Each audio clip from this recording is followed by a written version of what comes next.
সমুদ্রের বুকে ঝড়ো হাওয়া বইছে। এক নৌকা এগিয়ে যাচ্ছে এক রহস্যময় দ্বীপের দিকে, শ্যাটার আইল্যান্ড। দ্বীপে পা রাখতেই চারপাশে কুয়াশা আর অদ্ভুত নিস্তব্ধতা।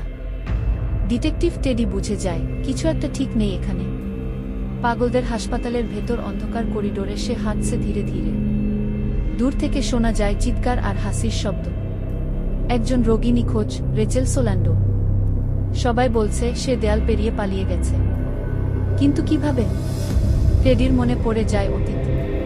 তার স্ত্রী আগুনে পুড়ে মারা গেছে, সেই আগুন যেন এখনো তাকে তাড়া করে। আয়নায় নিজের মুখের দিকে তাকিয়ে টেডি চমকে ওঠে।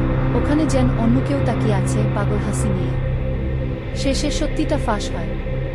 সে আসলে একজন ডিটেকটিভ নয়, বরং এই হাসপাতালেরই রোগী। সব রহস্যের শেষে কেবল নীরবতা। এই ছিল শ্যাটার আইল্যান্ড কোয়ের অদ্ভুত গল্প। আরও এমন রহস্য জানতে সাবস্ক্রাইব করুন।